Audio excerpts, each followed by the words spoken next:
हमारे धर्म के विरुद्ध अगर कोई बात करे ना तो हम नहीं मानेंगे। इसलिए नहीं मानेंगे क्योंकि हमने अभी तक अपना आधा धर्म पढ़ के चल रहे थे। हम लोग ना हमेशा आधा धर्म पढ़ के चले। कौन सा? अहिंसा परमो धर्म। धर्म हिंसा तथा वो हम पढ़ना भूल गए। आज हमने पढ़ा है कि अगर अहिंसा हमारा पहला धर्म है तो हमारे धर्म के खिलाफ जाने वाले व्यक्ति को काटना हमारा सर्वप्रथम धर्म है और हम अपने धर्म के अनुसार अपना काम करेंगे। ये है मेरा धर्म। जो हमारे धर्म के विरुद्ध जाएंगे हम उनके विरुद्ध स्वयं जाएंगे। रेप और हत्या हुई, रेप और हत्या का केस दर्ज उनके ऊपर हो गया, लेकिन पूरे देश में हाईलाइट करना क्या सरकारों को बदनाम करने की साजिश है? भाई बांग्लादेश में 15 साल से जो आदमी सत्ता पे काबिज है, विपक्ष के नेता साहब जेलों में बंद हैं, तो यही तो और सोचता है। अब वे सारे बंद हैं, उन्हें भागने कहाँ दिया, सारे बंद है। यही हाल यहाँ होगा। ये ढूंढे नहीं मिलने के, जनता बहुत गुस्से में है। ये तो उस दिन जब ट्रैक्टर लेकर दिल्ली गए, ये उन्होंने बहका दिया कि लाल किले पे चल जाओ। अगर ये उस दिन पार्लियामेंट की तरफ को कर देते, वो तो 26 जनवरी थी, नहीं तो 25 लाख आदमी थे। ये सारा का सारा काम उसी दिन निपट जाता केस। ये निपटेगा। चूक रह गई थोड़ी, रहेगी चूक। अरे इस बात अब तैयारी है जनता की, चिंता ना करो तुम। क्या फिर एक बड़े आंदोलन की शुरुआत है? अब हो जाएगा। ये नहीं कह रहे छेंट करने से और करो ना दो कुछ। अच्छा होगा जरूर। तैयार बैठे? हाँ तैयार बैठे। रुको जरा, सब्र करो। कि हिंदुस्तान को एक सच्चाई और देखनी चाहिए कि आज वो लोग जो बहुत बड़ी बड़ी बातें कर रहे हैं, ज्ञान की बातें कर रहे हैं ना, किसान के लिए पीड़ा है, किसान आत्महत्या कर रहा है, किसान के घर में भोजन नहीं है, किसान क्या करेगा, किसान झोपड़ी में रहता है, किसान का बच्चा पढ़ नहीं पाता है। इतने सालों से, 70 सालों से इस देश का दोहन किया। इनको किसान का दर्द नहीं दिखाई दिया? इनको किसान की पीड़ा नहीं दिखाई दी? जब इन्होंने अपने बिचौलिए बिठाई मंडियों के अंदर इन्होंने इलेक्शंस नहीं होने दिए, वही लोग मंडियां इनकी कमिटियां चलाती रही और जो 100 रुपए का सामान होता था, जिसके 100 रुपए किसान को मिलने चाहिए थे, उसके 50 पैसे दिए, किसान को मरने के लिए छोड़ दिया। उसके बाद उस सामान को कोल्ड स्टोरेज में डाला, फसल को मार्केट में उसकी आवश्यकता बढ़ाई, उस 50 पैसे से लिया हुआ सामान 1000 में बेचा और हम तक पहुंचते पहुंचते वो 2000 का आ गया। 2000 में से किसान को कितना मिला? 50 पैसा। 50 पैसा। इन लोगों की बदौलत, ये बिचौलिए जो बैठे हुए हैं और इनके जो राजनीतिक आका बैठे हुए, उन लोगों की बदौलत, और जो आज सड़कों में खड़े होकर के चिल्ला रहे हैं। बड़ी होके क्या करोगे? पढ़ाई। बड़ी होके पढ़ाई थोड़ी करोगी। पढ़ाई तो छोटी होगी तब करोगी। बाद क्या बनना है आपको? पढ़ाई करने के बाद क्या होगा? किस प्रकार के डॉक्टर?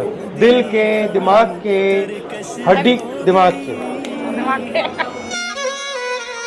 सारी उम्र में जो कर जबड़िया रहा तेरे पीछे जिंदगी। यही नहीं, अभी और सुनिए। जैसे आप जानते हैं, कुछ दिन पहले मैं हाथरस गया।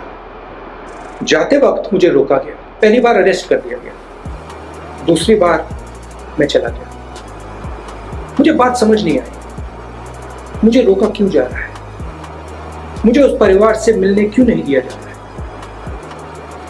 उनकी बेटी की हत्या हुई, उनकी बेटी का बलात्कार। जैसे मैंने परिवार से बात करनी शुरू की, बात समझ आई। सरकार ने पीड़ितों पर आक्रमण शुरू कर रखा था। सरकार का काम पीड़ितों को न्याय देने का होता है, अपराधियों को जेल में डालने का होता है।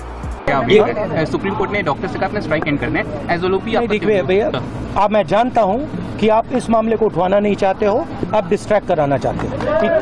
कुछ तो लिहाज करो, कुछ तो लिहाज करो देश का। हमेशा से कांग्रेस ने मुसलमानों को खुली छूट दी है। ठीक है, रेप करो, ठीक है, कन्वर्शन करो, ठीक है, वक्फ बोर्ड चलाओ, ठीक है, लैंड माफिया चलाओ, ठीक है, मदरसा खोलो, ठीक है, मदरसे में नंगा नाच करो, ठीक है, तुम हलाल सर्टिफिकेशन चलाओ, ठीक है, तुम कन्वर्शन कराओ। अच्छा ठीक है, तुम फितरा, ज़कात, भीख सब कुछ ले लो और सरकार के सीने पे चढ़कर बोलो कि फिर भी हम खतरे में हैं। मदरसे में आतंकवाद की शिक्षा दी जाती है, ये कहाँ तक सही है?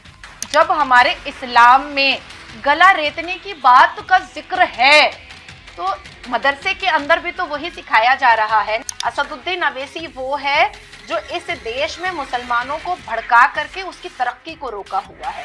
अगर अगले प्रधानमंत्री के दावेदार सीएम योगी एक तरफ होते और एक तरफ अमित शाह, तो किसको समर्थन आप देंगे? योगी जी को।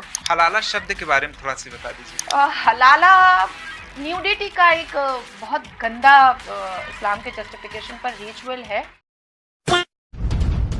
बांग्लादेश में जो तख्ता पलट हुआ है उसके पीछे राहुल गांधी का भी हाथ है। राहुल गांधी ने CIA और ISI के साथ लंदन में एक सीक्रेट मीटिंग की थी। यह आरोप बांग्लादेश के जिस पत्रकार ने लगाए थे, उसी पत्रकार ने अपने अखबार में राहुल गांधी को लेकर एक बड़ा खुलासा किया है। उन्होंने अपने अखबार में एक पूरी इन्वेस्टिगेटिव रिपोर्ट छापी है, जिसमें राहुल गांधी के छात्र जीवन से लेकर उनके अफेयर्स और उनकी शादी से लेकर उनके बच्चों के बारे में विस्तार से जिक्र है। इस लेख में उन्होंने लिखा है कि पूरी कांग्रेस पार्टी राहुल गांधी की छवि एक दूरदर्शी नेता के तौर पर बनाने में जुटी है, लेकिन सच्चाई इससे कहीं जटिल और परेशान करने वाली है। पॉलिश किए गए बाहरी हिस्से के नीचे गहरे रहस्यों और अनकही कहानियों का जाल छिपा है, जिसे भारत के लोग जानने के हकदार हैं। उन्होंने इस रिपोर्ट में यह भी लिखा है कि उनकी कांग्रेस या राहुल गांधी से कोई निजी शत्रुता नहीं है, लेकिन एक खूंची पत्रकार के तौर पर उनका यह काम है कि वे छिपे हुए तथ्यों को लोगों के सामने लाएं। उन्होंने इस रिपोर्ट में मोतीलाल नेहरू की 2 शादियों, जवाहरलाल नेहरू के एडवीना से संबंध और सोनिया गांधी के कई पुरुषों के साथ अफेयर होने की बात भी लिखी है। रिपोर्ट में अखबार ने दावा किया है कि उन्होंने राहुल गांधी के बारे में ट्रिनिटी कॉलेज के एक पूर्व सहपाठी से पूछा तो उन्होंने बताया, राहुल एक बहुत ही मिलनसार व्यक्ति है। हम जानते हैं कि वह स्वभाव से बेहद धर्मनिरपेक्ष हैं। उन्हें तली हुई बेकन और बीफ स्टेक बहुत पसंद है। उनकी जीवन शैली पूरी तरह से पश्चिमी है। हमें कभी नहीं लगा कि वो हिंदू परिवार से है। मतलब इस रिपोर्ट में यह दावा किया गया है कि राहुल गांधी बीफ खाने के शौकीन है। इस रिपोर्ट में आगे बताया गया है कि राहुल गांधी के जीवन में कभी किसी हिंदू महिला के लिए कोई जगह नहीं रही। उनके जितने भी अफेयर्स रहे, या तो वे मुस्लिम लड़कियों से रहे या फिर क्रिश्चियन। द ब्लिट्ज की रिपोर्ट के मुताबिक राहुल गांधी के अपने छात्र जीवन के दौरान कई ईसाई और मुस्लिम महिलाओं के साथ शॉर्ट टर्म रोमांटिक रिश्ते रहे, लेकिन उनका पहला जो चर्चा में रहने वाला अफेयर रहा वो था नोआल जहीर नाम की एक अफगान लड़की के साथ, जिसे राजकुमारी नोआल के नाम से भी जाना जाता है। उनके पिता प्रिंस मोहम्मद दाऊद पश्तून यार खान काबुल में इस्तिकलाल हाई स्कूल और सैन्य अकादमी में शिक्षित हुए थे। उन्हें रॉयल अफगान वायुसेना में दूसरे लेफ्टिनेंट के रूप में नियुक्त किया गया था और बाद में वे नागरिक उड्डयन पायलट बन गए। राजकुमारी नोआल की मां राजकुमारी फातिमा बेगम, उन्हें फातिमा अरेफ जहर के नाम से भी जाना जाता है। उन्होंने 2005 से रोम में अफगान दूतावास में प्रथम सचिव, प्रोटोकॉल, वित्तीय मामले और जनसंपर्क के रूप में कार्य किया और बाद में रोम अफगान प्रभारी डी अफेयर के रूप में कार्य किया। वे 2007 में USSR में पूर्व अफगान राजदूत जनरल सरदार मोहम्मद आरिफ खान की बेटी है। रिपोर्ट में यह भी दावा किया गया है कि इस अफेयर से जुड़ी खबर आई टाइम्स ने भी प्रकाशित की थी, लेकिन उसे संदेहास्पद तौर पर हटा दिया गया। इस तरह द संडे गार्जियन से भी 2012 में प्रकाशित ऐसी एक दूसरी रिपोर्ट को भी हटा दिया गया है। राजकुमारी नोआल जहीर अफगानिस्तान के राजा मोहम्मद जहीर शाह की पोती है, जिन्होंने 1933 से 1973 तक अफगानिस्तान पर शासन किया था। जब इस बारे में पड़ताल की गई और राहुल के दोस्तों से पूछा गया कि राहुल का नावल से रिश्ता क्यों खत्म हुआ, तो उन्होंने बताया कि वो उन महिलाओं के साथ यही करते हैं जो उनसे प्यार करती है। राजकुमारी नावल राहुल से शादी के लिए तैयार थी और इसके लिए उन्होंने इस्लाम छोड़ कैथोलिक रीति रिवाजों का पालन करना शुरू कर दिया था। वे राहुल गांधी के साथ अक्सर इटली में सोनिया गांधी के घर चैपल में प्रार्थना किया करती थी। वहीं इस रिपोर्ट में एक दूसरे सूत्र का हवाला देते हुए जिक्र किया गया है कि राहुल और नोआल के बीच संबंध तब खराब हो गए जब वो गर्भवती हो गई और राहुल ने जोर देकर कहा कि वो गर्भपात करा ले। इससे नोआल को बहुत दुख हुआ और उसने राहुल को विश्वासघाती मानते हुए रिश्ता खत्म करने का फैसला किया। इसके बाद राजकुमारी नोआल जहीर ने 2013 में मिस्र के राजकुमार मोहम्मद अली से शादी कर ली। इस पर राजकुमारी नोआल जहीर से अखबार ने प्रतिक्रिया के लिए संपर्क भी किया, लेकिन वहां से कोई जवाब नहीं मिला। इस रिपोर्ट में राहुल के एक और अफेयर का जिक्र है। रिपोर्ट में बताया गया है कि कैम्ब्रिज यूनिवर्सिटी के ट्रिनिटी कॉलेज में पढ़ाई के दौरान राहुल गांधी का एक अमीर कोलंबियाई ड्रग कार्टेल नेता की बेटी वेरोनिक कार्टेली के साथ अफेयर चला। राहुल गांधी ने 2004 में इंडियन एक्सप्रेस के पत्रकार वृंदा गोपीनाथ के साथ एक इंटरव्यू के दौरान कबूल किया था कि उनकी प्रेमिका का नाम वेरोनिक था। हालांकि उन्होंने भ्रामक रूप से उसे स्पेनिश म्यूल की और पेशे से एक आर्किटेक्ट बताया था। वेरोनिक कार्टेली को सार्वजनिक तौर पर राहुल गांधी के साथ तब देखा गया था जब वे 1998 में अपनी मां की पहली रैली के लिए दिल्ली आए थे। इसके बाद उनको कई बार राहुल के साथ देखा गया। रिपोर्ट में दावा किया गया है कि अप्रैल 2019 में यह पता चला कि राहुल गांधी विदेश में एक और नाम राहुल विंची का इस्तेमाल करते हैं और वेरोनिक कार्टेली और जुआनिता विंसी के साथ उनके 2 बच्चे हैं, न्याक विंची एक लड़का जो कि 19 साल का है और मिनिक विंची एक लड़की जो अब 15 साल की है। हालांकि राहुल और कार्टेली ने आधिकारिक तौर पर अपनी शादी का पंजीकरण नहीं कराया, लेकिन बच्चे अपने पिता का उपनाम विंची ही इस्तेमाल करते हैं। इस रिपोर्ट में ला विंची कार्टेली नाम की एक कंपनी होने का भी दावा किया गया है, जो चीन, ईरान, इटली के बड़े माफिया और यहाँ तक कि पाकिस्तान के भ्रष्ट व्यक्तियों को वित्तीय परामर्श सेवाएं देती है। एक सूत्र के मुताबिक दावा किया गया है कि कुछ साल पहले ला विंची कार्टेली पर मादक पदार्थ पनडुब्बी घोटाले में शामिल होने के आरोप लगे थे, जहाँ कंपनी कथित तौर पर मियामी में अपने गुप्त कार्यालय से कोलंबियाई नार्को खेप के संचालन का प्रबंधन कर रही थी। हमने अभी तक इस बात की पुष्टि नहीं की है कि राहुल विंची और उनकी बिना दस्तावेज वाली पत्नी वेरोनिक कार्टेली उर्फ जुआनिता विंची इस कंपनी के मालिक है या नहीं। इधर इस रिपोर्ट के अलावा राहुल गांधी की भारतीय नागरिकता का सवाल भी भारत में उठ खड़ा हुआ है। सुब्रमण्यम स्वामी ने राहुल गांधी के खिलाफ कोर्ट में एक याचिका दाखिल कर उनकी भारतीय नागरिकता रद्द। मुझे एक बात बताइए, इंदिरा गांधी को किसके नाम से पुकारा जाता था? इंदिरा गांधी ना, पति कहाँ गए? सोनिया गांधी को किसके नाम से पुकारा जाता है? एंटोनियो माइनो। एंटोनियो माइनो पति के नाम से पुकारा जाता है ना, तो इंदिरा गांधी को पिता के नाम से क्यों पुकारा जाता है? पूरा गड़बड़ घोटाला है ये गांधी परिवार, पूरा का पूरा गड़बड़ घोटाला है। सासू माँ है जो पति का नाम नहीं लेना चाहती, बहू रानी है जो पति के नाम पे ही टिके रहना चाहती है, बेटी है जो वाड्रा बोलने से परेशान होती है, प्रियंका गांधी बोलो तो खुश हो जाती होती है nepotism, a baby born with a golden spoon. जाकर पूछो चाय वाले से संघर्ष क्या होता है, पेट की भूख क्या होती है, पसीना क्या होता है, छत का एहसास क्या होता है, जाड़े में कंबल का एहसास क्या होता है। ये कोई गरीब व्यक्ति का बेटा ही बता सकता है जो बैठा है ना बड़े से चेयर पर, जिसका नाम नरेंद्र दामोदर दास मोदी है।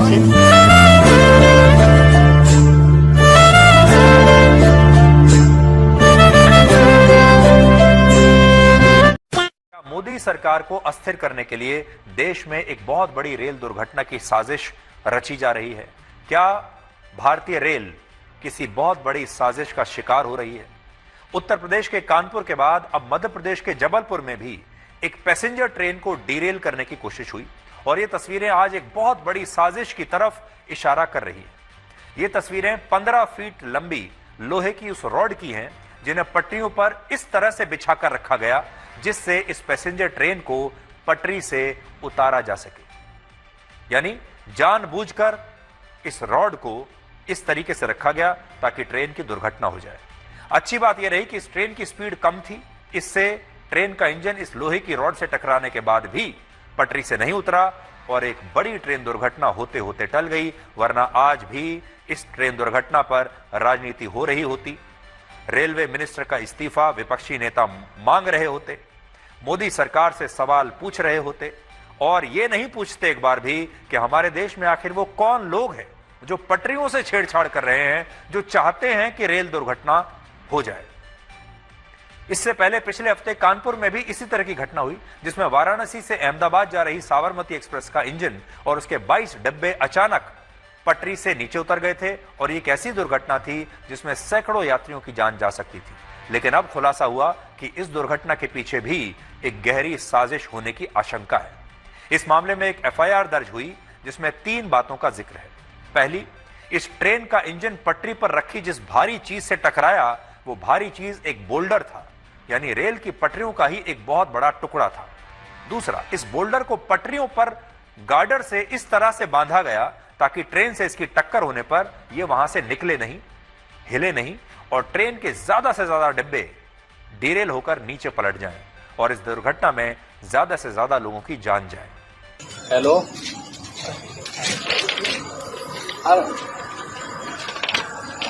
मुझे नहीं पता था, तुम अपने आप बात कर लो। हाँ, तो मेरे पास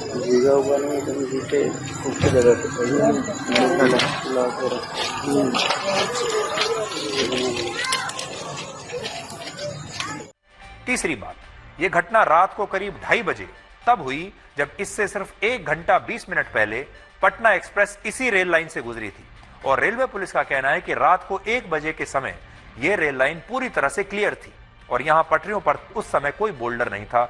इसका मतलब यह बाद में लगाया गया 1 बजे के बाद।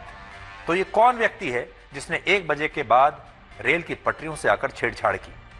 बाद में इस बोल्डर को वहां पटरियों पर इस तरह से बांधकर रखा गया जिससे गुजरात जा रही साबरमती एक्सप्रेस डीरेल हो जाए और कई लोगों की इस दुर्घटना में जान चली जाए। और यह बात आप सभी जानते हैं कि गुजरात प्रधानमंत्री मोदी का गृह राज्य भी है और हो सकता है कि लोगों का उस राज्य में कुछ ज्यादा ही इंटरेस्ट हो, दिलचस्पी हो।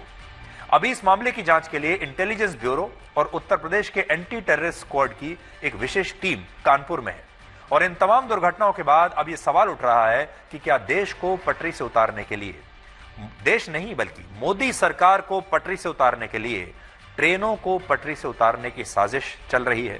और अगर ऐसा है तो सोचिए अब हमारे देश की राजनीति कितने खतरनाक स्तर पर पहुंच चुकी है। मुझे एक बात बता दीजिए, हम कश्मीर में जब हम अभी और सुनिए, सनातन का अर्थ मुसलमानों से नफरत नहीं होता। कब करता है सनातनी मुस्लिम? सनातन का अर्थ मुसलमानों को निम्न दिखाना नहीं होता। किसने किया? आपने इसी मंच पे अभी करा। क्या आप मुसलमानों को गले से लगाएंगे? हाँ, क्या मुसलमान लगाते हैं। भारत में हिंदू मुस्लिम को, सनातन को संगठित होकर रहना चाहिए। एक मुहिम हिंदुओं ने स्टार्ट की कि ईश्वर अल्लाह तेरो नाम सबको सम्मति दे भगवान। ये मंदिरों से तो आवाज गूंजी, आज तक किसी भी मदरसे से आवाज नहीं आई, किसी भी मस्जिद से आवाज नहीं आई। तो हिंदू ही केवल भाईचारा निभाने का ठेका ले और मुसलमान ना ले, ये गलत बात है।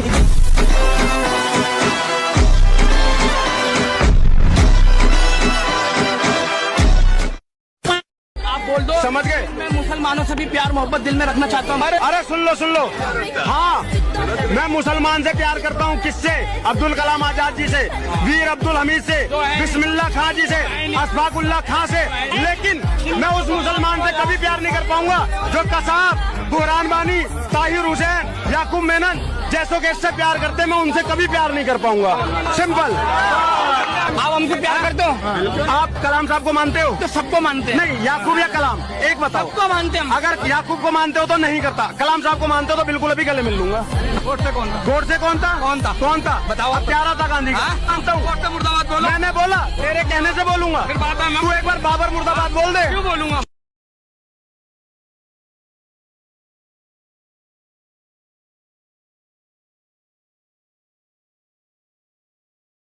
सनातन धर्म को बचाना है तो please I request all of person, मेरी प्रार्थना है चादर और फादर से दूर रहिए।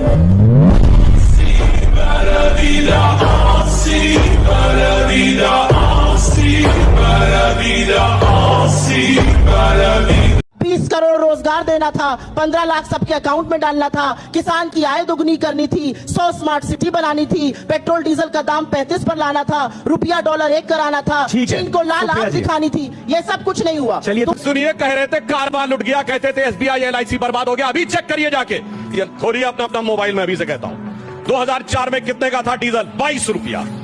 2014 में हमारी सरकार आई 52 रुपया। कितना राइज हुआ? 220%। आज कितना है डीजल? 87 रुपए। कितना राइज है? 65%। अब सुनिए, 90 रुपए। अरे सुनिए ना, तो कितना हुआ? चलो 90 कितना हुआ? 70%। 70% हुआ ना, आपके में 210%। और सुनिए, पेट्रोल कितना था 2004 में? 32 रुपया। जब हमने छोड़ा, जब इन्होंने छोड़ा 67 रुपया। कितना राइज हुआ? 210%। आज कितना? 97 रुपए, 60%। बोलिए।